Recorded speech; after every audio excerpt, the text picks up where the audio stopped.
Primero te recomiendo generar una página en blanco para insertar tu portada. Para ello colocas el puntero justo al inicio del cuerpo de tu documento y en la pestaña insertar, muy importante, insertar página en blanco. En ese momento tenemos una página en blanco donde vamos a insertar nuestra portada.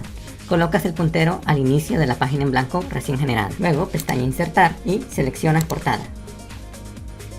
Como puedes ver, tenemos varias portadas para poder elegir.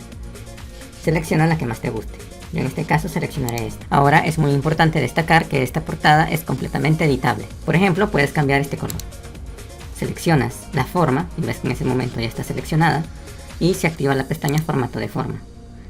Al seleccionar la pestaña podemos cambiar el relleno de forma en este conjunto de herramientas estilo de forma. Seleccionas relleno de forma y cambias el color que más te guste. Y naturalmente acá podrías poner un texto personalizado. Y acá también podrías poner un texto personalizado. También puedes cambiar la alineación del texto, como puedes ver acá. Y aquí va el subtítulo del texto, pero no es necesario ponerlo. Si un elemento no lo vas a usar, puedes eliminarlo con suprimir. Recuerda que también puedes cambiar el color de la fuente.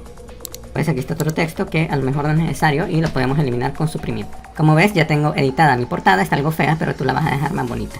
Y te recomiendo que revises que no se haya generado una página en blanco adicional. En este caso la vamos a eliminar poniendo el puntero al inicio de ella y presionando la tecla suprimir.